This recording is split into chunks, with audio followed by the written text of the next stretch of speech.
poor little girl answered a call in German in front of a Millionaire CEO. The next day he had her called in. Before anything else, if this video finds you well, wherever you are, let me know how it made you feel at the end. Emma Warren carefully balanced 3 plates along her arm as she navigated through the bustling corporate cafe of Brooks Enterprises. The aroma of fresh coffee and business ambition filled the air equally. 5 years ago, she would have never imagined herself here, not like this anyway. "Order up for table 7, she called out, her voice betraying none of the exhaustion that had settled into her bones after the 6-hour shift. At 29, Emma's eyes still held the spark of the brilliant Georgetown University student she once was. Her international relations degree, earned with honors, now collected dust in a frame beside her bed in that tiny Bronx apartment she could barely afford. In the corner of the cafe, partially hidden behind a large potted plant, sat 7-year-old Lily. Her golden hair fell across her face as she concentrated on a worn German storybook. The little girl's blue eyes, so like her absent father's, darted occasionally to check on her mother. "Moody," Lily whispered when Emma passed by during a brief lull. "How many more hours?" Emma knelt beside her daughter, straightening the collar of Lily's simple dress. "Just 2 more, sweetheart. Are you hungry? I can bring you a muffin." "Nein, danke," Lily responded in perfect German. "I'm saving room for our special dinner." Her smile revealed a missing front tooth. Emma's heart tightened. Their special dinner would be pasta with a bit of cheese. It was all they could afford until payday. School vacation meant paying Mrs. Rodriguez extra for childcare, and this month's rent increase had stretched their budget beyond breaking. "Your pronunciation is getting better every day," Emma said, tucking a strand of hair behind Lily's ear. "You'll be teaching me soon." "Professor Muller said I speak better than the 4th graders," Lily announced proudly, referring to the elderly German neighbor who sometimes gave her informal lessons. A sharp voice cut through their moment. "Emma, table 12 needs service." Emma squeezed her daughter's hand. "Remember, stay quiet, don't bother anyone, and practice my reading," Lily finished, already returning to her book. As Emma hurried back to work, she caught sight of Nathan, Brooks himself, entering the cafe. The CEO's imposing presence caused an immediate ripple among the staff. Tall, with piercing eyes that seemed to evaluate everything as potential profit or loss, he rarely descended to the lower floors. Emma straightened her uniform and grabbed her order pad. 5 years of sending out resumes, of interviews that went nowhere once they learned she was a single mother. 5 years of watching her classmates advance in diplomatic careers while she served coffee to the corporate elite. Yet when she looked back at Lily, quietly sounding out German phrases, Emma felt a different kind of pride. Somehow, despite everything, she had raised a brilliant little girl who spoke 2 languages fluently at age 7. What Emma couldn't know was how their lives would change tomorrow. All because of a phone call that would soon ring through the cafe, a call that only Lily would be able to answer. But for now, she simply straightened her name tag, plastered on her professional smile, and continued serving the people who worked in the world she had once dreamed of joining. The August heat wave had transformed the Brooks Enterprises cafe into a buzzing hive of activity. Corporate employees sought refuge in iced coffees and air conditioning, making it the busiest day Emma had faced in weeks.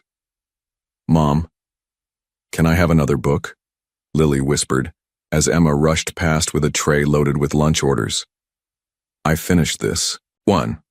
"Check my bag, sweetie. There should be another one in the side pocket," Emma replied, balancing 4 plates precariously along her arm.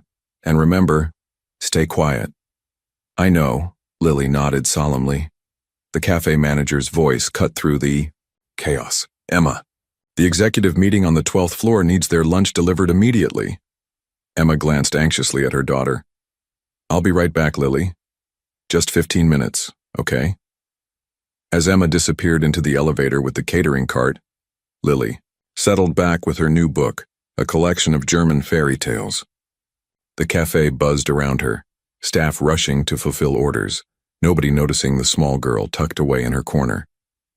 Then came the distinctive ring of the cafe's phone, shrill and insistent.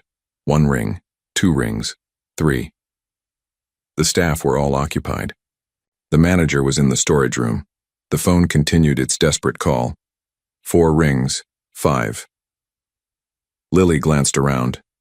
Nobody was moving to answer it.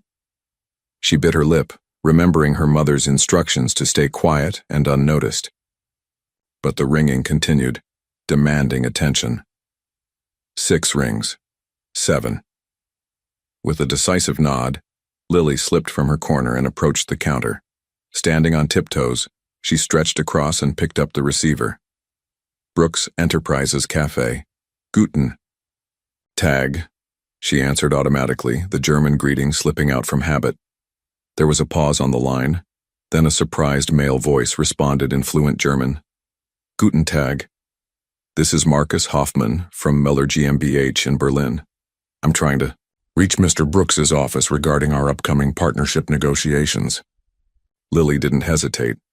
Ein Moment bitte, she replied confidently, switching fully into German. The executives are in a meeting. May I take a message? Across the cafe, unnoticed by Lily, Nathan Brooks had entered. He stopped abruptly, coffee, cup halfway to his lips as he observed the small child speaking into his company's phone. We need to confirm the video conference for tomorrow, the caller continued in German.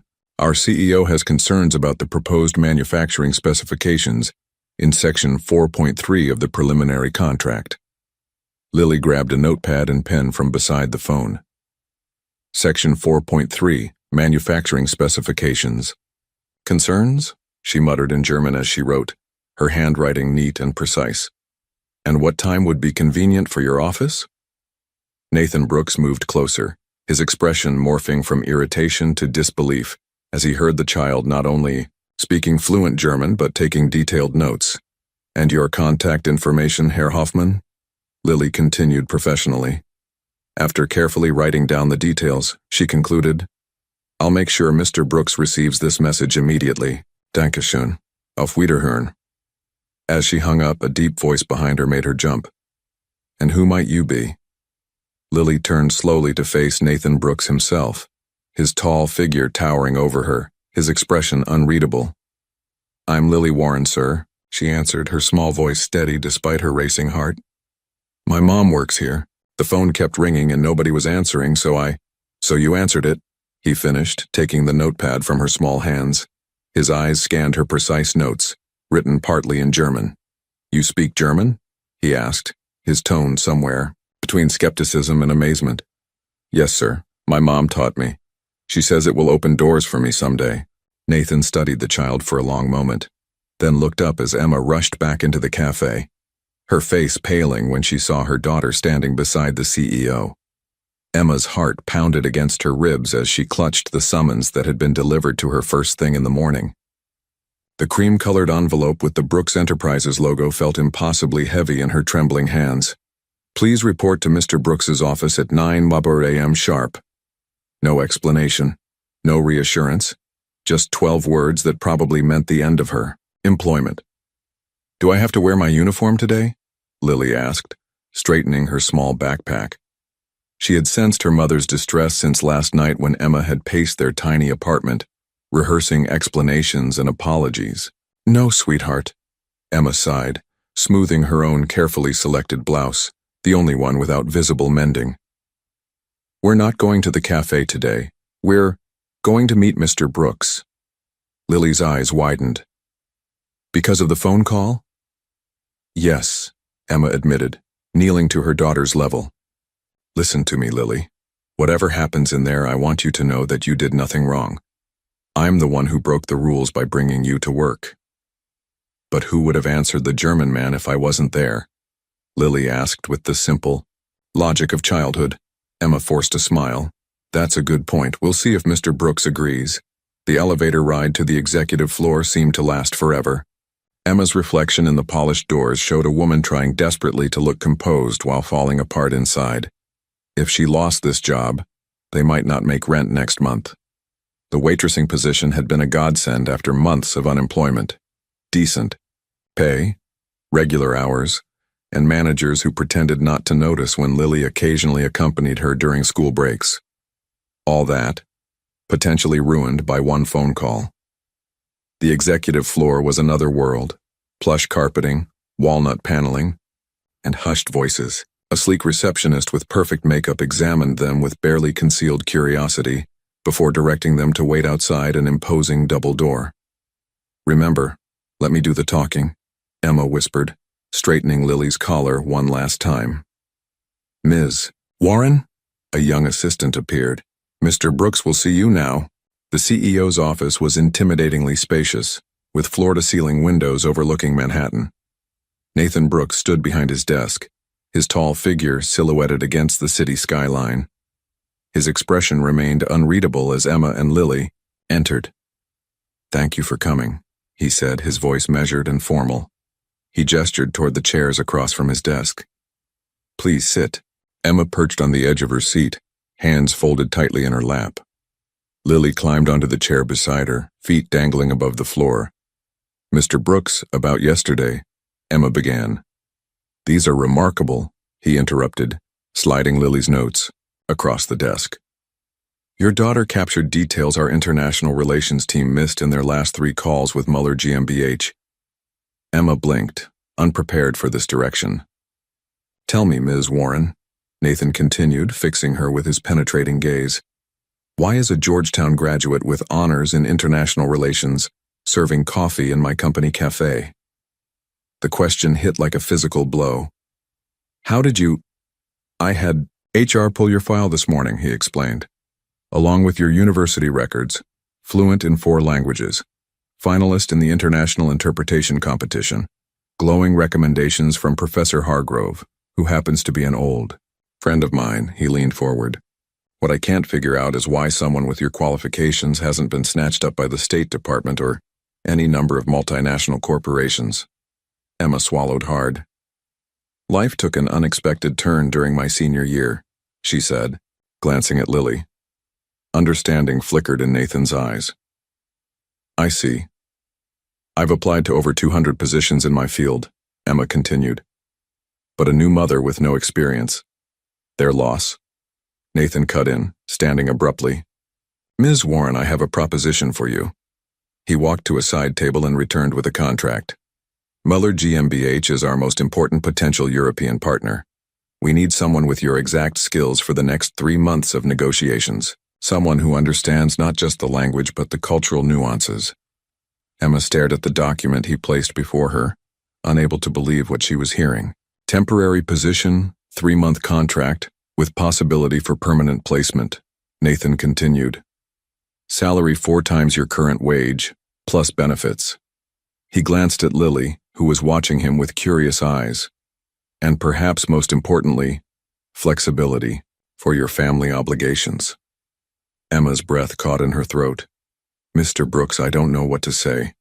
"Say yes," Lily whispered, tugging at her mother's sleeve. Emma stared at the contract spread across her small kitchen table, the Broadway legal-sized paper looking absurdly out of place against the chipped formica surface. The streetlights outside, her Bronx apartment cast long shadows across the document's corporate letterhead as midnight approached. 4 times my current salary," she whispered to herself, tracing the number with her fingertip. The opportunity seemed heaven-sent, exactly what she had prayed for during countless nights over the past 5 years. Yet anxiety gnawed at her confidence. Could she truly step back into the corporate world after so long? The business terminology, the protocols, the expectations, all would have evolved since her university days. She flipped to page 3, where the confidentiality clause and penalties for breach of contract were outlined in intimidating legal language. Failure to perform adequately could result not just in termination but financial penalties she could never afford. "What are you still doing up, mija?" Mrs. Rodriguez's voice came from the doorway. The elderly woman had stopped by to drop off some homemade empanadas and found Emma still awake. "I received a job offer today," Emma said, pushing her hair back from her tired face. "A real position in my field, the one I trained for." Mrs. Rodriguez's weathered face broke into a wide smile. "Qué maravilloso, that's wonderful news." "It should be," Emma agreed, the hesitation clear in her voice. "But I'm terrified of failing. And the hours would be different. Sometimes late, sometimes with travel. I know you can't adjust your schedule to match." The older woman's smile faded slightly as she sat across from Emma. For 3 years, Mrs. Rodriguez had been their lifeline, watching Lily after school while Emma worked. Her fixed income meant she needed the small payment Emma provided, but her arthritis was worsening, making the longer hours impossible. "You've been preparing for this moment since I've known you," Mrs. Rodriguez said gently. "Every night studying, every resume sent, every interview that broke your heart, all for this chance." "But what if I'm not good enough anymore?" Emma whispered, voicing her deepest fear. "What if I've forgotten everything important? What if corporate America has no place for someone who's been serving coffee for 5 years?" The weight of single motherhood had been heavy enough. The weight of potentially failing at this opportunity felt crushing. From the small bedroom, a quiet voice called out, "Mama?" Emma looked up to see Lily standing in the doorway, clutching her stuffed rabbit, her eyes puffy with interrupted sleep. "I'm sorry we woke you, sweetheart," Emma said, opening her arms. Lily padded across the worn linoleum and climbed into her mother's lap. Her small fingers traced the Brooks Enterprises logo on the contract. "Is this from the tall man?" she asked.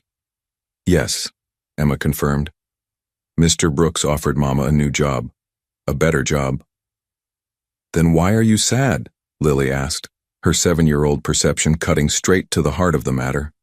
Emma stroked her daughter's hair. "I'm not sad, just worried. It would change many things for us. My hours would be different. I might have to travel sometimes." "I can help," Lily declared with absolute conviction. "I can make my own lunch for school. I already know how to fold laundry." Mrs. Rodriguez chuckled. "Such a little adult." "And remember what you always tell me when I'm scared of my math tests?" Lily continued, looking up at her mother with earnest blue eyes. "You say we'll never know what we can do until we try." Emma felt a lump forming in her throat as her own words came back to her through her daughter's innocent wisdom. "Maman," Lily added, switching to the German endearment. "You always said studying German would open doors for us someday." She pointed to the contract. "Isn't this the door?" A tear slipped down Emma's cheek as she held her daughter closer.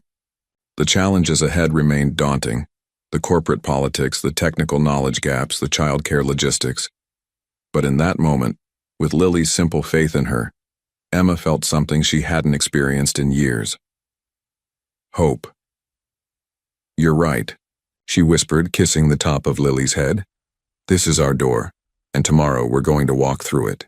The morning sun illuminated the sleek glass of the Brooks Enterprises tower as Emma adjusted her blazer, a thrift store find that she'd carefully tailored the night before. Beside her, Lily wore her best dress, a hand-me-down from a school friend that Emma had pressed to perfection. "Remember what we practiced?" Emma asked, her voice steady despite her racing heart. Lily nodded solemnly.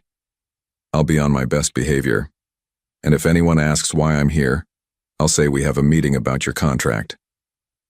The elevator ride felt different, today, not as a waitress heading to the staff entrance, but as a professional walking through the main lobby, visitor badge clipped to her lapel. Nathan Brooks was reviewing documents when his assistant showed them in. His expression remained neutral, but Emma caught a flicker of approval at her professional appearance. "Ms. Warren," he acknowledged, rising. "I trust you've had time to review our offer." Emma set her worn leather portfolio on his desk and met his gaze directly. "I have, Mr. Brooks, and I appreciate the opportunity. However, before I can accept, there's something we need to discuss." A momentary frown crossed his face. Business leaders like Nathan Brooks weren't accustomed to conditions from potential employees, especially ones currently serving coffee. "I'm a single mother," Emma continued, her voice gaining strength.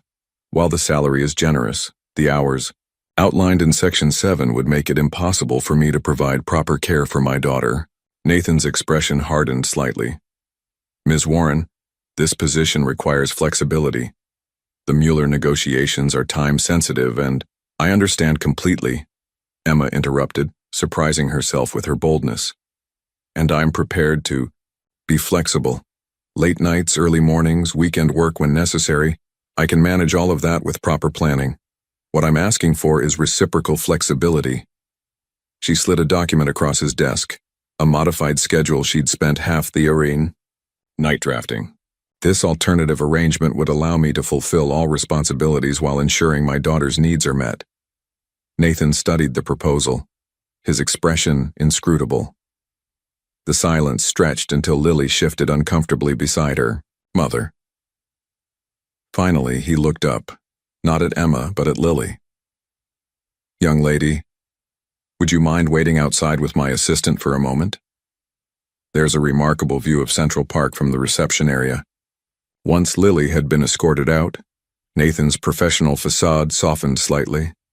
He leaned back in his chair, studying Emma with renewed interest. "Did you know my mother was an immigrant, Ms. Warren?" The question caught her off guard. "No, sir. She came from Germany, with nothing but determination and 3 small children. My father abandoned us shortly after." His gaze drifted to a small silver frame on his desk that Emma hadn't noticed before. She worked 3 jobs while building a translation, business from our kitchen table. Emma remained silent, sensing this rare personal revelation wasn't finished. "Corporate America isn't designed for single parents," he continued, "especially mothers. The system expects total dedication with no acknowledgement of family responsibilities." His eyes returned to Emma's proposal. "This is actually quite brilliant. You found a way to fulfill all the essential functions while creating a sustainable schedule." He pressed the intercom. "Janet, please send Ms. Reeves from HR up immediately." When a polished woman in her 50s arrived minutes later, Nathan handed her Emma's proposal.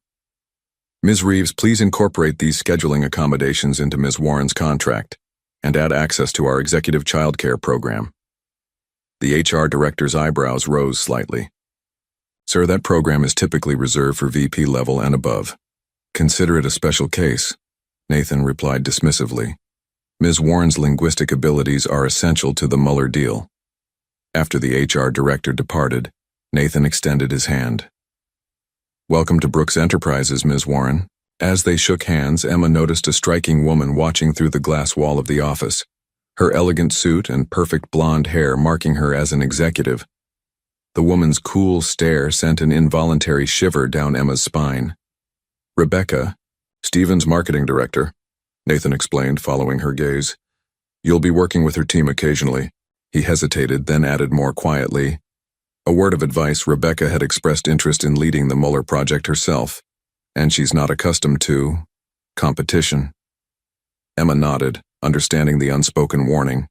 She'd traded her waitress apron for a new battlefield, one where the stakes were higher and the opponents far more sophisticated.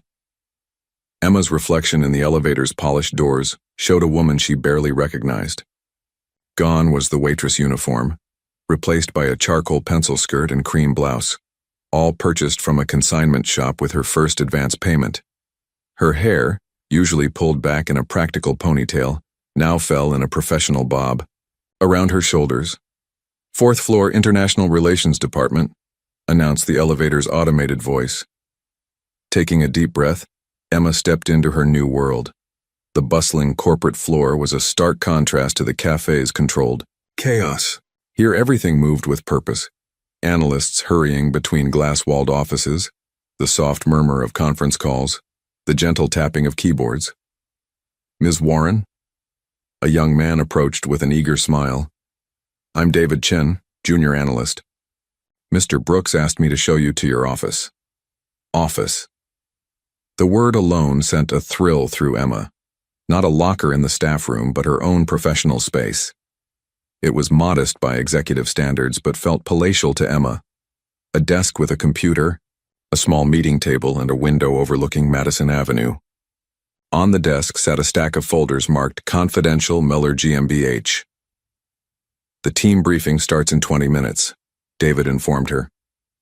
"Everyone's eager to meet you. It's not often we get someone who can speak German like a native." After he left, Emma sank into her chair, momentarily overwhelmed. She opened the top folder, scanning the technical specifications of Brooks Enterprises' latest semiconductor innovations. the technology they hoped to license to Muller GmbH. The terminology was dense, filled with industry jargon she'd never encountered in her academic German. By 10 p.m. that night, Emma's eyes burned from hours of reading technical documents. The executive childcare center had closed at 8, and Lily now dozed on the small couch in Emma's office, wrapped in Emma's cardigan. Still here? Nathan's voice startled her. He stood in the doorway, his tie loosened, looking slightly less intimidating than usual. I need to understand these specifications before tomorrow's preliminary call, Emma explained, gesturing to the scattered papers. The technical vocabulary is challenging. Nathan's gaze fell on Lily. The conference room has a better couch, he said after a moment. Bring your materials. I have time to walk you through the basics. For the next 2 hours, Nathan explained semiconductor manufacturing processes while Emma took meticulous notes, creating her own German-English technical glossary. His expertise was impressive, his explanations clear and patient. You're catching on remarkably fast, he observed as midnight approached. Thank you for taking the time, Emma replied, stifling a yawn. I know CEOs don't typically train new hires. Personally, a ghost of a smile touched his lips. This deal could transform Brooks Enterprises' European footprint. Consider it enlightened self-interest. The next morning's video conference was Emma's first real test. Heart-pounding, she translated the technical discussions between the Brooks team and Muller's German engineers. Though she stumbled occasionally over specialized terms, her linguistic instincts carried her through. After the call, David gave her a thumbs up. That was impressive. The Germans actually smiled. That's practically unheard of in preliminary negotiations. Days blurred into an exhausting routine. Emma spent nights studying technical documentation and business German, mornings in strategy, meetings and afternoons in video conferences with Muller GmbH. Lily adjusted surprisingly well to the corporate childcare center, making friends with executives' children who had previously seemed from a different world. One evening, as Emma worked late translating licensing terms, the office had fallen quiet except for the cleaning staff. The soft ding of the elevator announced a late visitor. To her surprise, it was Lily, escorted by a security guard. She was wandering near the executive floor, ma'am, the guard explained. Said she was looking for her mother. After thanking him, Emma knelt before her daughter. Sweetie, you know you're supposed to stay in the child care center until I pick you up.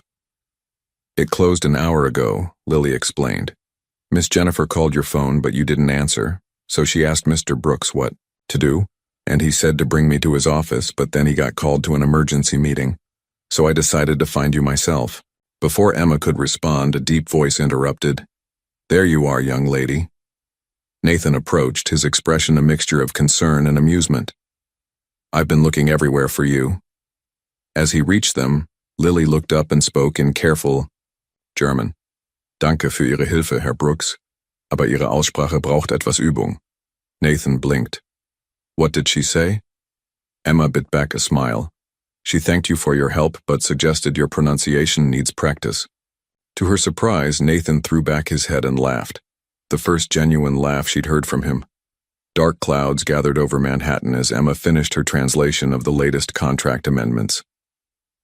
Weather alerts had been buzzing on, phones throughout the office all afternoon, warning of a severe thunderstorm approaching the city. The German legal team wants another call tonight, David announced, poking his head into her office. They have concerns about the intellectual property clauses. Emma glanced at her watch with a frown. Tonight? But the storm? Everyone's staying. Late? David shrugged. Brooks wants this wrapped up before the Germans go on their August holidays. Conference room B at 7. As the meeting stretched past 9 o'clock, rain lashed against the windows while thunder rattled the glass. Emma translated complex legal arguments back and forth, her concentration absolute despite the storm raging outside. Tell them we'll consider their proposed amendments but need 24 hours to consult our legal department, Nathan instructed as they finally concluded the call. The team dispersed quickly, eager to navigate home before the subway flooded. Emma was gathering her notes when her phone rang, an unknown number. Ms. Warren? This is Jennifer from childcare. I'm with Lily at the medical office. Emma's heart stopped. Medical office, what happened? Nothing serious, Jennifer assured her. Lily developed a fever about an hour ago. The center's doctor checked her. Just a mild virus, but our protocol requires she be picked up immediately. I'll be right there, Emma promised, already gathering her things. As she rushed toward the elevator, the building's lights flickered ominously. The storm must be affecting the power grid. Going somewhere? Rebecca Stevens appeared in the hallway, her perfect blonde hair and immaculate suit making Emma acutely aware of her own rumpled appearance after the long day. My daughter is sick. I need to pick her up from childcare. Rebecca's perfectly shaped eyebrow arched. The Mueller team is sending their final questions tonight. Nathan expects responses by morning. I'll work on them from home, Emma assured her, jabbing the elevator button repeatedly. Without access to the confidential database? I don't think so. Rebecca's smile didn't reach her eyes. Family emergencies are inconvenient in our world, Emma. That's why most executives wait until they've established their careers before having children. Before Emma could respond, Nathan appeared around the corner. Rebecca, the Tokyo office is online too, he said, his tone making it clear the conversation was over. As Rebecca stalked away, Nathan turned to Emma. Problem? Lily has a fever.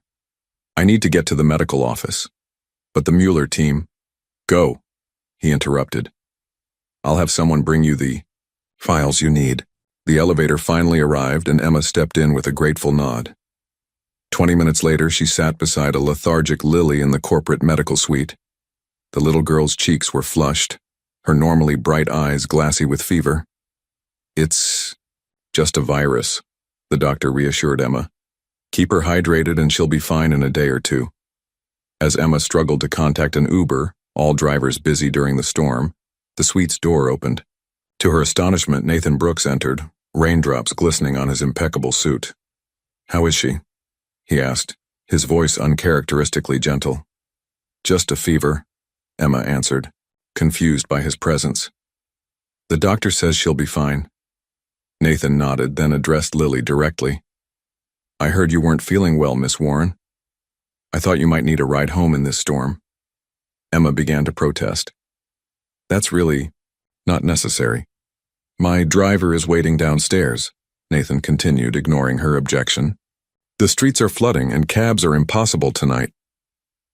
In the back of Nathan's luxury sedan, Lily dozed against Emma's shoulder while rain hammered the roof. The silence between the adults felt strangely comfortable until Nathan spoke. Mother raised 3 of us alone, he said quietly, watching the rain streak the windows. When I was 8, my brother got pneumonia during a blizzard. No car, no way to get help. Emma turned to him, catching a glimpse of old pain in his profile. What happened? An elderly neighbor, a man my mother had helped with translations, walked 3 miles in the snow to bring a doctor to our apartment. Nathan's voice softened with the memory. She never forgot that kindness. Taught us that real success isn't just what you achieve, but how you treat others along the way. As the car pulled up to Emma's modest apartment building, Nathan hesitated, then added, My mother would have liked you, Emma. For the first time, he'd used her first name, a small bridge across the professional distance between them. Autumn painted Central Park in fiery hues as Emma stood by the window of conference room A, taking a moment to compose her thoughts before the day's critical meeting. 8 weeks into her position, she had proven herself invaluable to the Mueller negotiations, earning respect from both the American and German teams. Ready for the big presentation? David asked, arranging folders at the conference table. Emma nodded, smoothing her new charcoal suit, her first full-price professional purchase made possible by her recent performance bonus. Today she would present her translation of the final licensing agreement, a document that had taken her countless late nights to perfect. As executives filed in, Emma noticed Rebecca Stevens watching her with calculated interest. Since their hallway encounter during the storm, Rebecca had maintained a cool professionalism that barely masked her resentment. Emma had learned from office whispers that Rebecca had pursued Nathan romantically for years without success, and now viewed Emma's rising influence as a threat both professionally and personally. Nathan arrived last, nodding briefly to Emma as he took his seat at the head of the table. Their relationship had evolved into a respectful partnership, though both carefully maintained professional boundaries despite the growing personal connection neither acknowledged aloud. "Let's begin," Nathan announced. "Ms. Warren, your presentation, please." Emma distributed the meticulously prepared folders containing the final agreement translations. As she reached Rebecca's seat, the marketing director shifted suddenly, sending her coffee cup toppling directly onto Emma's papers. "Oh, how clumsy of me," Rebecca exclaimed with rehearsed concern. "I'm so terribly sorry." The brown liquid saturated, the documents rendering weeks of work illegible. Emma froze, staring at the ruined papers while conversations halted around the table. She caught Rebecca's satisfied smirk before it vanished behind a mask of apology. Nathan frowned. "Perhaps we should reschedule." "That won't be necessary," Emma interrupted, surprising herself with her steady voice. "I have the entire document committed to memory." Without waiting for a response, she launched into the presentation, navigating the complex agreement without a single reference note. Section by section, clause by clause, she explained the technical and legal nuances in both English and German, watching the executive's expressions shift from skepticism to amazement.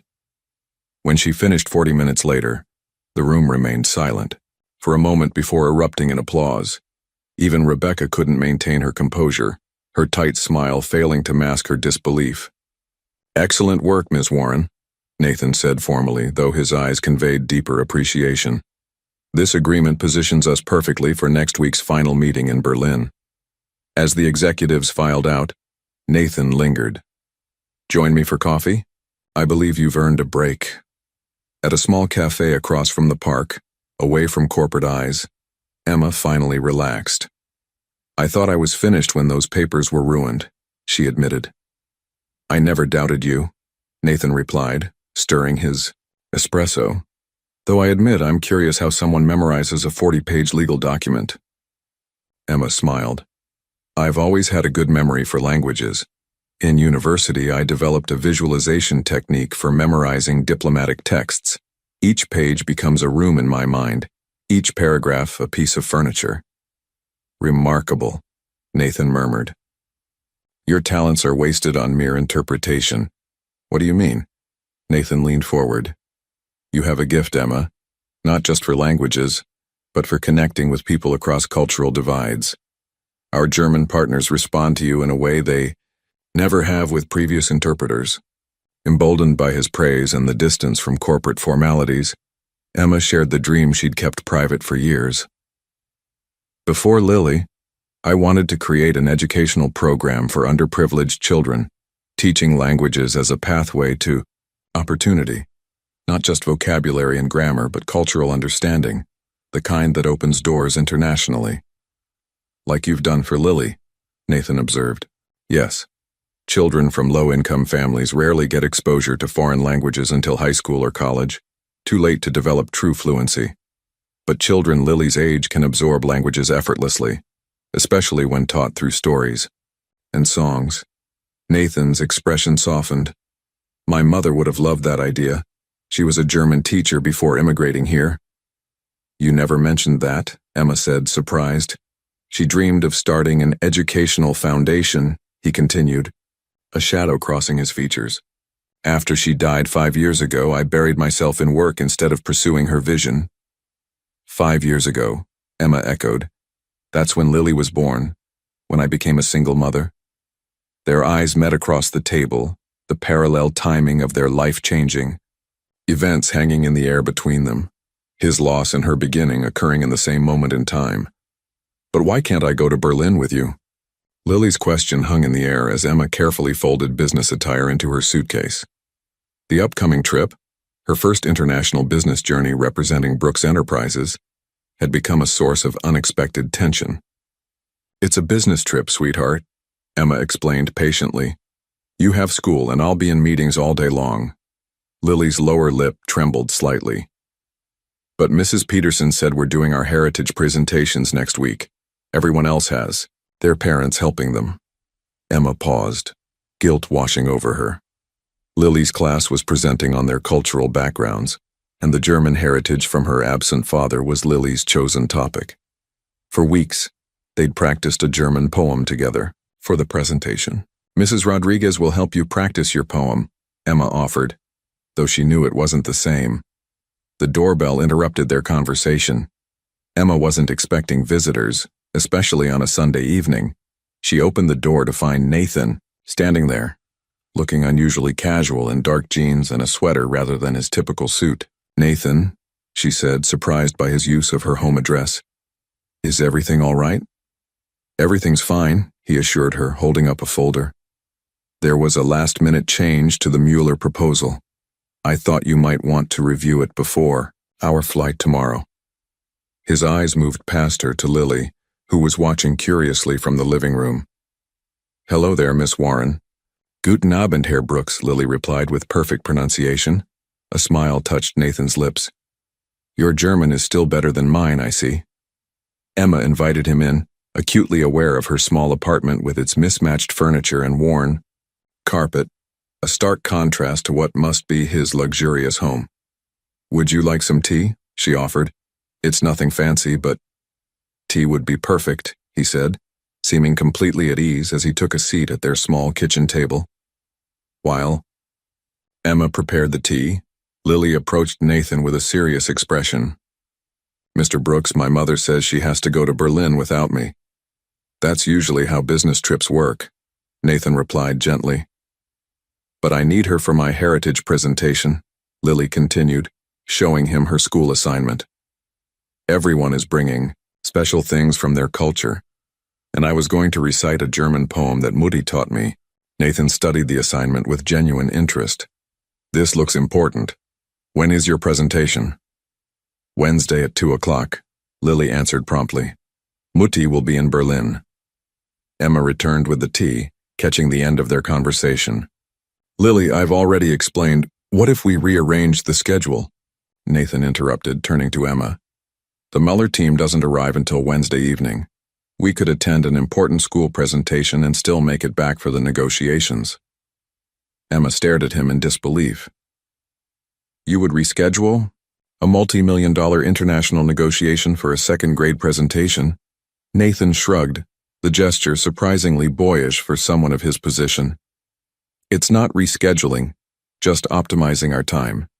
We could take the morning flight Tuesday, return Wednesday afternoon for Lily's presentation, then head back for Thursday's meetings." Later, after Lily had gone to bed and they'd reviewed the contract changes, Emma walked Nathan to the door. "Thank you," she said quietly, "not just for the schedule change, but for understanding how important this is to her." Nathan's expression grew thoughtful. "My father walked out when I was 7. Every school event, I'd scan the audience hoping he'd appear." He shook his head, dispelling the memory. "Children remember who shows up for them." As he prepared to leave, he reached into his pocket. "I almost forgot. This is for you." He handed her a small velvet box. Inside was an elegant silver brooch in the shape of a musical note, set with a small sapphire. "It was my mother's," he explained at her questioning look. "She wore it to every important negotiation. Said it reminded her that communication is, like music, it's not just about the words but how they flow together." Emma tried to protest. "Nathan, I can't accept something so personal." "Please," he said simply. She would have wanted it worn by someone who understands the power of languages to build bridges. As Emma watched him leave, Rebecca's warning echoed in her mind that Nathan had a history of brief romances with employees that always ended with discreet dismissals. Yet something about the brooch felt different. Not romantic, but a transmission of legacy, a silent promise of something neither of them was ready to name. The Berlin conference room exuded old-world European elegance, with its high ceilings, heavy draperies, and antique furniture that contrasted sharply with the sleek modernism of Brooks Enterprises' New York offices. Emma stood by the window looking out at the familiar Berlin skyline.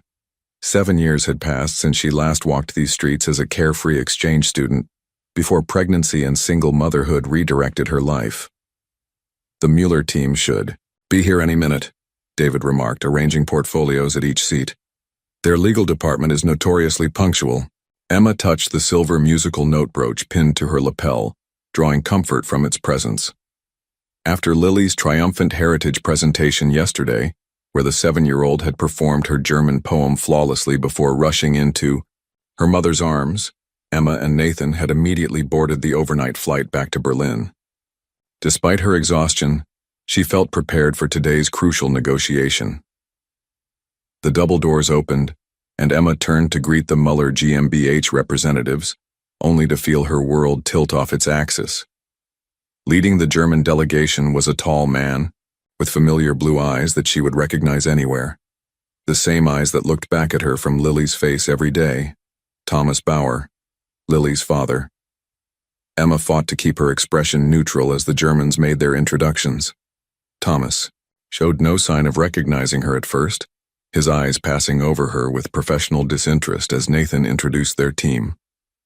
And this is Emma Warren, our Director of International Relations and lead interpreter for these negotiations, Nathan concluded. Thomas's handshake was firm and impersonal until their eyes met directly. A flicker of recognition crossed his face, followed quickly by confusion and then something darker, discomfort, perhaps even fear. "Fräulein Warren," he said stiffly. "You speak German, I understand." "Ja, Herr Bauer," Emma replied, her voice steady despite her racing heart. "Ich habe in Berlin studiert, an der Humboldt-Universität." A muscle twitched in Thomas's jaw. Ah, a fellow Humboldt alumnus. What a small world. Throughout the morning session, Emma maintained her professionalism, translating complex technical specifications and legal terminology with precision. Yet she couldn't help noticing how Thomas grew increasingly agitated, especially when she and Nathan displayed the easy rapport they had developed over months of working together. During the lunch break, Nathan pulled Emma aside. "Is everything all right? You seem tense." "I'm fine," she assured him, unwilling to complicate the negotiations with personal history. "Just tired from the travel." As the afternoon session began, Thomas abruptly shifted tactics. Instead of the straightforward business German he'd used that morning, he began employing obscure regional expressions and archaic business terminology, speaking rapidly to his colleagues with obvious intent to confuse the American team. "He's asking about additional licensing restrictions," Emma translated smoothly, catching Thomas's surprised look.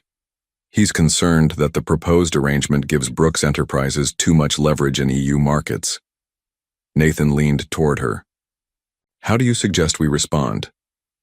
Drawing on her knowledge of German business culture, Emma whispered advice that balanced firmness with cultural sensitivity. Nathan nodded and delivered a counter-proposal that caused visible surprise among the German delegation. "We understand your concerns about market positioning," Nathan stated while Emma translated into flawless German. "Therefore, we propose a staged implementation with regional considerations for the German Mittelstand companies that form the backbone of your supply chain." The reference to Mittelstand, Germany's treasured small and medium-sized family businesses, struck exactly the right cultural note. The German executives exchanged impressed glances, while Thomas's face darkened.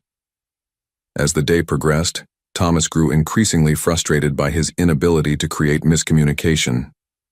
His final attempt came during discussion of the financial terms when he used a particularly obscure banking idiom with an ambiguous meaning. Without hesitation, Emma provided both the literal translation and the contextual significance. "Herr Bauer is suggesting that the payment structure resembles a fox guarding the henhouse, an idiom implying that our oversight provisions give us too much control over their financial reporting." Nathan smiled. "Perhaps we could suggest an independent auditor acceptable to both parties, a neutral watchdog rather than a fox." The German team chuckled appreciatively at the wordplay, and even Thomas couldn't maintain his hostility in the face of such deft cultural navigation. By day's end, the agreement was tentatively approved pending final review by both companies' legal teams. As the Germans gathered their materials to leave, Thomas approached Emma while Nathan was engaged with other executives. "A word in private, Fräulein Warren," he requested coldly. In a quiet corner of the conference room, Thomas dropped his professional veneer. What game are you playing, Emma? You never mentioned working for Brooks Enterprises. I had no idea you worked for Muller GmbH, she replied truthfully. It's been 7 years, Thomas. People move on. His eyes narrowed. Is this some kind of revenge? Using old connections to secure this deal? Emma stared at him incredulously. Revenge? You disappeared the moment I told you I was pregnant. You blocked my calls and emails. And now you're using your relationship with Brooks to push through this deal, he accused, glancing toward Nathan. How convenient. That's absurd, Emma replied, keeping her voice low but firm. This deal stands on its commercial merits. Thomas leaned closer, his voice barely above a whisper. End this negotiation, or I'll ensure everyone knows about your previous work translating for Schaefer Industries, Miller's direct competitor. Industrial espionage carries serious penalties in Germany. Emma felt the blood drain from her face. Her brief student translation job for Schaefer had been completely legitimate, and years before any connection to Brooks Enterprises, but Thomas was threatening to twist the facts into something sinister. That's blackmail, she managed. It's business, Thomas replied coldly. You have until tomorrow to find a way to derail this deal, or your reputation won't be the only thing damaged. As he walked away, Emma clutched the edge of the conference table, her mind racing. The brief translation job during her student days had been innocent. But how would it look to Nathan and the board if Thomas manufactured a scandal? Emma paced the length of her hotel room, Thomas's threat echoing in her mind. The digital clock on the nightstand showed 2:17 a.m., yet sleep remained impossibly distant. In 12 hours, the final negotiation session would begin, and she needed to make a decision. Her student translation work for Schaefer Industries had been completely legitimate, a simple 3-week project translating product manuals during her exchange program. Nothing confidential, nothing that could possibly be considered corporate espionage. But Thomas had powerful connections and a vested interest in destroying her credibility. A soft knock interrupted her thoughts. Opening the door, she found Nathan standing in the hallway, his tie loosened, looking as sleepless as she felt. I saw the light under your door, he explained. Thought you might be reviewing the final amendments, too. Emma hesitated, then stepped aside to let him in. The professional boundary they'd maintained seemed suddenly fragile in the middle of the night, in a foreign country, away from corporate scrutiny. Something's been off since the moment we met the Muller team, Nathan observed, taking a seat by the window. And it has nothing to do with contract terms. Emma's hands trembled slightly as she sat across from him. There's something I need to tell you, and it might jeopardize the entire deal. Drawing a deep breath, she revealed everything. Her relationship with Thomas during her exchange program, his abandonment when she told him about the pregnancy, and now his threat to fabricate an industrial espionage scandal if she didn't help collapse the negotiations. I did work briefly for Schaefer Industries as a student translator, she concluded. Nothing confidential, just basic product manuals, but Thomas is threatening to twist the facts. Nathan's expression remained unreadable. Why didn't you tell me he was Lily's father before the negotiation? I had no idea he worked for Muller, Emma answered truthfully. He was a graduate student when I knew him, and... She hesitated. I was afraid it would disqualify me from the project. Nathan stood and walked to the window, looking out at the Berlin skyline illuminated by the moon. The silence stretched between them until Emma couldn't bear it. I'll resign from the project immediately, she offered. You can tell the board there was a conflict of interest. No, Nathan interrupted, turning back to her. That's exactly what Bauer wants. He's trying to manipulate you and by extension our company. He returned to his seat, leaning forward intently. Emma, did you ever share any information about Brooks Enterprises with Bauer? Any details about our technology or business strategy? Absolutely not, she responded without hesitation. I hadn't even heard of Brooks Enterprises when I knew him, and I haven't had any contact with him in 7 years. Nathan nodded, his decision apparently made. Then we proceed with the negotiation as planned. But his threat is empty, Nathan finished. Our legal team thoroughly investigated all key personnel involved in this deal, including you.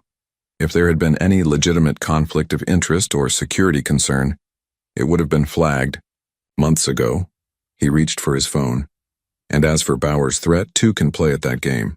Early the next morning, Emma entered the conference room with apprehension that slowly turned to confusion. Thomas Bauer was noticeably absent from the Miller delegation. Herr Bauer has been recalled to Munich for an urgent internal matter, explained Dr. Schmidt, Miller's silver-haired CFO. I will be leading today's session. The negotiations proceeded smoothly, with Emma translating complex technical terms while maintaining her professional composure, despite her inner turmoil. By lunchtime, both sides had reached agreement on all major points. As the German team left for their midday break, Nathan guided Emma to a private meeting room.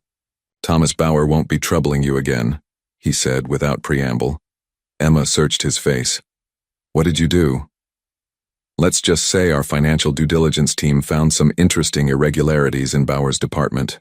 Nothing that affects the overall deal, but enough to raise serious questions about his personal financial management. You threatened him, Emma realized. Nathan's expression hardened slightly. I protected my company and my team from a bad faith actor. Bauer was willing to sabotage a multi-million-dollar deal beneficial to both companies, just to settle a personal score.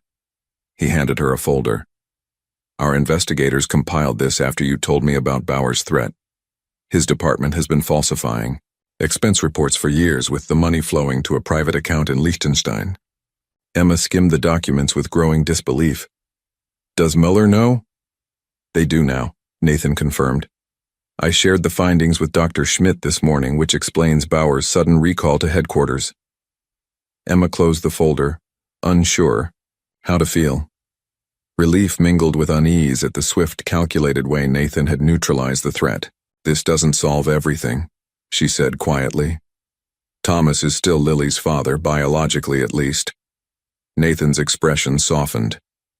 That's a separate issue, one that you'll need to address when we return home. But for now, the professional threat has been handled. As they prepared to return to the conference room, Emma's phone chimed with a text from Mrs. Rodriguez. Apartment flooding from upstairs pipe burst. Saved important documents and photos. Everything else soaked. Don't worry, Lily's safe with me. Attached was a photo showing water pouring from her apartment ceiling, soaking the furniture and possessions accumulated over years of single motherhood. Nathan, she called, her voice strained. I need to get back to New York immediately. My apartment. He looked over her shoulder at the devastating image. We'll take my private jet as soon as we sign the agreement. 2 hours. Maximum. Emma nodded gratefully, tucking away her phone and straightening her shoulders. She had survived Thomas's threat and would deal with the apartment disaster too. For now, she had a negotiation to complete, the culmination of months of work and preparation.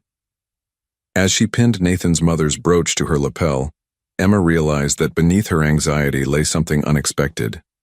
Confidence. Whatever challenges came next, she would face them with the same determination that had carried her through the past 7 years. It's really not as bad as it looks, Emma insisted, though the statement rang hollow as she surveyed her ruined apartment. Water-damaged furniture, warped floorboards, and the unmistakable smell of mildew greeted them upon their return from Berlin. Mrs. Rodriguez had worked miracles, rescuing photo albums, important documents, and Lily's favorite stuffed rabbit, but nearly everything else, clothing, books, furniture, had suffered severe water damage from the burst pipe in the upstairs apartment. The landlord says it'll take at least 2 months to repair, Mrs. Rodriguez explained, as Lily clung to her, and insurance should cover some things, but Nathan stood in the doorway taking in the scene with a grim expression. He'd insisted on driving Emma and Lily from the airport, despite having just completed an exhausting international negotiation and flight. You can't stay here, he stated definitively, his tone leaving no room for argument. The building inspector has already declared it uninhabitable. Emma ran her hand through her hair, mentally calculating their options. Hotels were prohibitively expensive for an extended stay. Most of her friends lived in tiny New York apartments without space for overnight guests. let alone a mother and child for months. We'll find something, she said, more to reassure Lily than out of any real conviction. I have a suggestion, Nathan offered, his voice carefully neutral. The Brooks family residence has a fully furnished guest apartment. It's separate from the main house with its own entrance. It's yours until your apartment is repaired. Emma began to protest, but he continued. Before you argue about professional boundaries, consider this a company accommodation for an executive whose presence is required during the post-negotiation implementation phase. 3 hours later, Emma stood in the middle of what Nathan had modestly called a guest apartment. In reality, a beautifully appointed 3-bedroom suite in the east wing of his historic Upper East Side brownstone. The space featured gleaming hardwood floors, tall windows overlooking a private garden, and furniture that probably cost more than everything she had ever owned. This was originally my mother's art studio, Nathan explained as he showed them around. After she died, I had it converted to guest quarters, but no one really uses it. Lily had already claimed a bedroom with wide-eyed excitement, bouncing experimentally on the queen-sized bed. Mutti, it's like a hotel but better. Later, after Lily had finally fallen asleep in her new surroundings, Emma found Nathan in the garden, nursing a glass of scotch in the cool autumn air. Thank you, she said simply, taking the seat beside him. For everything. The apartment, handling Thomas, the deal. He waved away her gratitude. The Mueller agreement was a team effort. Your skills made it possible. Still, opening your home to us. Emma hesitated. People at the office will talk. A wry smile touched his lips. People always talk. Rebecca has already started spreading rumors. Emma winced. I was afraid of that. It doesn't matter, Nathan said dismissively. The board unanimously approved your permanent position as Director of International Relations this morning. Your performance in Berlin impressed everyone, even those who were initially skeptical about promoting a former waitress. Emma's eyes widened. Permanent position? But my contract has been replaced with a standard executive agreement, Nathan finished, handing her an envelope. Same confidentiality provisions, considerably better compensation and benefits. Emma opened the envelope with trembling fingers, scanning the details of an offer that would transform her and Lily's financial future. This is generous. It's market rate for someone with your skills, Nathan corrected. The company is lucky to have you. They sat in comfortable silence for a moment. The city sounds muffled by the garden walls. Something had shifted between them during the Berlin crisis. A deepening of trust, a recognition of mutual respect that went beyond their professional roles. Lily seems to have adapted quickly, Nathan observed, changing the subject. Emma smiled. Children are remarkably resilient. I worry that she's becoming too attached to all this, though. She gestured to the elegant surroundings. Our reality is a bit different. Is it? Nathan asked quietly. Sometimes circumstances change. Sometimes people find where they truly belong. His words hung in the air between them, laden with unspoken meaning. Emma studied his profile in the garden lights, the strong jawline, the thoughtful eyes that had first intimidated her, but now reflected something warmer. Nathan, she began cautiously, I need to be clear about something. I'm grateful for everything you've done, but I don't want you to feel obligated. Stop, he interrupted gently. Whatever you're about to say, it's unnecessary. I help because I want to, not out of obligation. He turned to face her fully. These past months, watching you balance single motherhood with professional excellence, seeing your dedication to Lily while excelling at a demanding career, it's been illuminating. Illuminating, Emma echoed. Nathan set down his glass. I've built a successful company, but my personal life has been empty. Relationships have always seemed secondary to business goals. He hesitated, choosing his words carefully. I'm not proposing anything specific, Emma, just acknowledging that having you and Lily here, even temporarily, it feels right in a way that nothing has since my mother died. Emma felt her heart racing. What exactly are you saying? That I'm open to possibilities, he answered simply. that I value what we've built professionally and what might develop personally, and that there's no rush. We have time to see where this leads." The night air carried the scent of autumn. Flowers as they sat together, the comfortable silence between them filled with new potential. From inside came the faint sound of Lily turning in her sleep, safe and secure in their temporary haven. For the first time in years, Emma allowed herself to imagine a future different from the one she'd carefully planned. A future where she wasn't alone in facing life's challenges, where Lily had more than just a mother to guide her. The possibility both thrilled and terrified her. "Time," she finally agreed, her voice soft but steady. "Time sounds perfect." 6 months had transformed Emma's life beyond recognition. The Brooks Enterprises auditorium buzzed with excitement as she adjusted her graduation cap, the blue tassel of the executive leadership program catching the light. Through the crowd, she spotted Nathan in the front row, his presence both professional and personal, the line between the two having softened over their months of shared domesticity. Next to the podium, Emma Warren, valedictorian of this year's executive leadership cohort, announced the program director.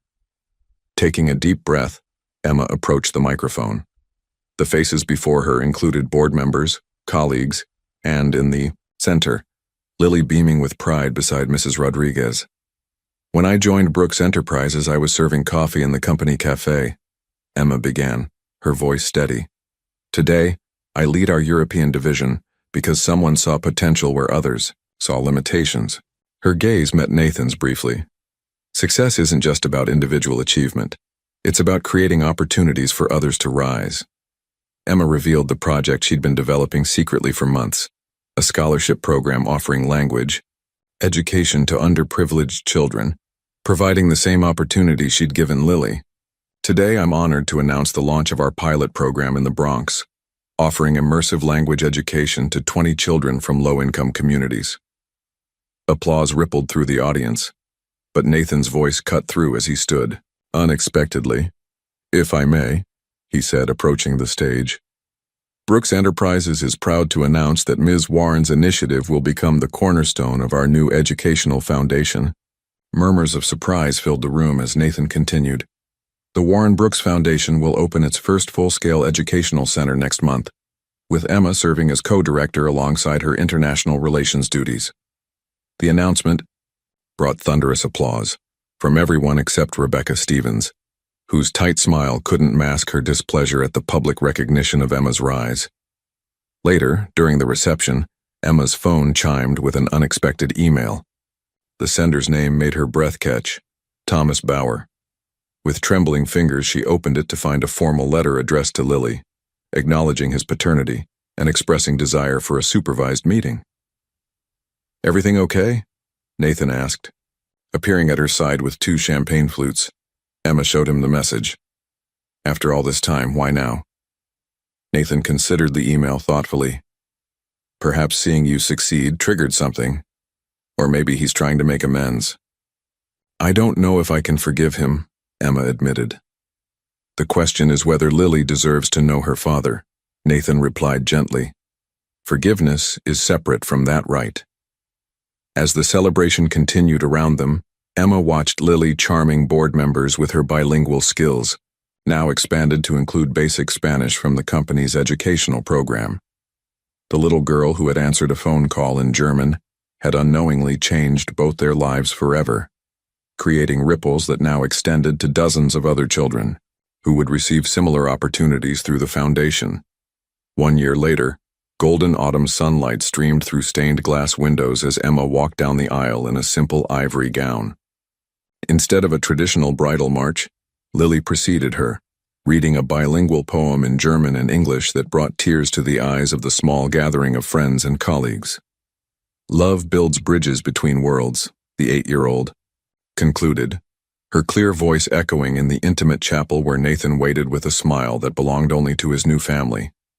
The ceremony was brief and heartfelt, a celebration not of fairy tale romance, but of a partnership built on mutual respect, shared values, and the genuine love that had grown between them during their months of working and living together.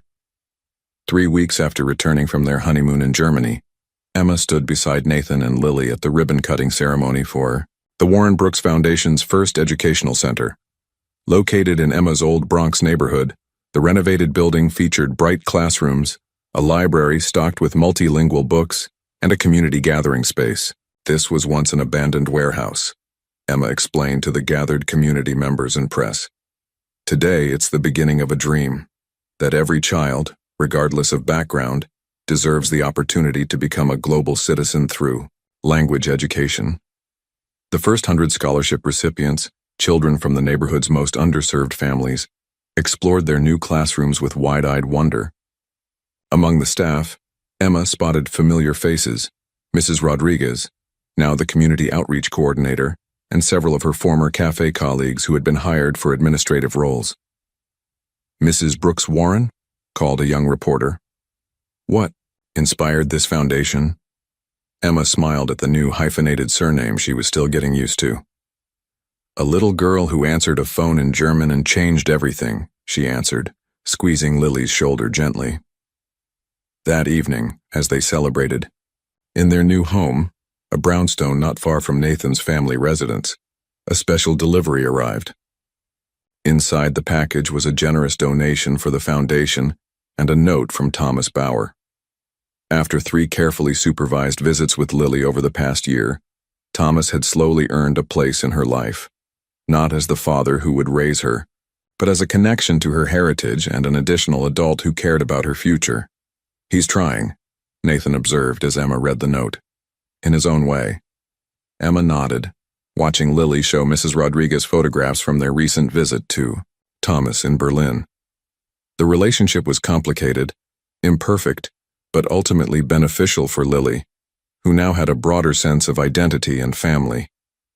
Later, as Emma tucked Lily into bed, the little girl asked sleepily, "Are you happy, Mutti?" Emma brushed back her daughter's hair, remembering the frightened single mother who had once struggled to pay rent while serving coffee to executives. "Happier than I ever imagined possible," she answered truthfully. Downstairs, Nathan was reviewing applications for the foundation's next expansion, a second center planned for Washington Heights. Their professional partnership continued alongside their marriage, each strengthening the other as they built something meaningful together. "Ready for tomorrow's board presentation?" Nathan asked as she joined him. Emma nodded, settling beside him with her own stack of documents. "Ready for everything that comes next," she replied, their hands intertwining naturally as they worked into the evening. The Warren Brooks Foundation's main hall buzzed with anticipation as international executives and community leaders mingled, beneath elegant banners displaying the foundation's motto in multiple languages: "Languages bridge worlds." 2 years after its inaugural center opened, the foundation was hosting its most significant event yet, the announcement of an international partnership program. Emma, now confidently directing both the foundation and Brooks Enterprises' European division, surveyed the gathering with quiet pride.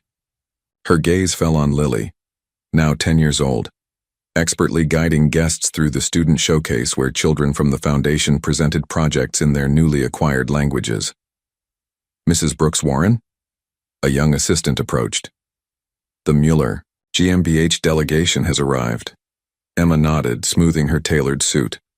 Thomas Bauer had retired from Miller 6 months earlier, replaced by Dr. Schmidt's protege Dieter Hoffmann. The change had facilitated a healing of corporate relations that paralleled the careful personal boundaries Emma had established with Thomas regarding his relationship with Lily. "Emma," Nathan called, making his way through the crowd with their 18-month-old son, James, perched on his shoulders. The toddler's dark hair and serious expression mimicked his father's, though his bright blue eyes were all Emma's. "The board members are impressed," Nathan reported, lifting James down into Emma's waiting arms, especially with the immersion program results. Emma kissed her son's forehead, marveling at how naturally Nathan had adapted to fatherhood. The corporate titan who once intimidated everyone around him now regularly adjusted meetings around preschool, pickups, and bedtime stories. As the formal presentation began, Emma took the podium with Nathan at her side, their professional partnership as seamless as their personal one. 2 years ago, we opened our doors to 100 children, Emma began. Today, over 500 students across 3 centers are receiving multilingual education that will open doors throughout their lives. Nathan continued. Today, we're proud to announce the International Partnership Initiative, connecting our New York centers with similar programs in Berlin, Madrid, and Tokyo. The announcement drew enthusiastic applause, particularly from the German delegation. The foundation had become a passion project for both Emma and Nathan, informing their corporate strategy as Brooks Enterprises increasingly focused on educational technology alongside its traditional manufacturing base. As the formal portion concluded, Lily appeared with a surprise, a video compilation showing foundation students singing in German and English, their young voices blending in perfect harmony. Lily organized this herself, Emma whispered to Nathan as their daughter confidently introduced the presentation. She's got your leadership instincts. Nathan's arm tightened around her waist. And your heart. Later, as the event wound down, Emma found herself standing in the exact spot where the foundation's first center had opened 2 years earlier. The formerly abandoned warehouse had transformed into a vibrant educational hub where children from backgrounds similar to hers received opportunities she had once only dreamed of providing. Penny, for your thoughts? Nathan asked, joining her. I was just thinking about how it all started, Emma replied. One phone call in German, answered by a little girl hiding in a cafe corner. The best investment Brooks Enterprises ever made, Nathan said with a smile. Mom, Lily called, rushing over with excitement. Mr. Hoffman wants me to help with the Berlin summer exchange program. He says my German is better than the high school students they usually hire. As Lily detailed the opportunity, Emma exchanged a glance with Nathan. Their daughter was growing into a confident young woman, already showing the same determination and linguistic gifts that had changed Emma's life. The grand reception hall hummed with multiple languages, English, German, Spanish, Japanese, as students demonstrated their skills for impressed international executives. What had begun as Emma's desperate effort to create opportunity for her daughter had expanded to touch hundreds of lives. You know, Nathan said quietly as they watched Lily explain the program to James in simplified German. My mother used to say that true success isn't measured by what you achieve for yourself, but by the doors you open for others. Emma leaned into his embrace, watching the living embodiment of their shared vision unfold around them. I think we've opened quite a few doors. And walked through the most important one together, Nathan added, kissing her temple gently. Around them, the future they had built together, both professional and personal, continued to flourish, a testament to the unexpected paths that open when courage meets opportunity, and when love provides the foundation for building bridges between worlds.